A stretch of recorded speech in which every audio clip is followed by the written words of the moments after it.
വിദേശത്ത് നിന്ന് സൗദി അറേബ്യയിലെത്തിയ ഹജ്ജ് തീർത്ഥാടകരുടെ എണ്ണം 15 ലക്ഷം പിന്നിട്ടു. ഹജ്ജ് പാസ്പോർട്ട് വിഭാഗം മേധാവി സാലിഹ് അൽ മുറബയാണ് ഇക്കാര്യം അറിയിച്ചത്.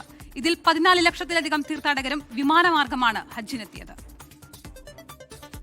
വിദേശത്ത് നിന്ന് ഇന്നലെ വരെ 15 ലക്ഷത്തിലധികം തീർത്ഥാടകരാണ് പുണ്യഭൂമിയിലെത്തിയത്. ഇതിൽ 14,70,000 പേർ വിമാനമാർഗവും 45,000-ലധികം പേർ കരമാർഗവും 6,400-ലധികം പേർ കപ്പൽ മാർഗവും ഹജ്ജിനെത്തി. തീർത്ഥാടകരുടെ യാത്രാ നടപടികൾ എളുപ്പമാക്കുന്ന മക്ക റൂട്ട് ഇനീഷ്യേറ്റീവ് പദ്ധതി ഇത്തവണ 10 രാജ്യങ്ങളിലെ തീർത്ഥാടകർക്ക് പ്രയോജനപ്പെട്ടു.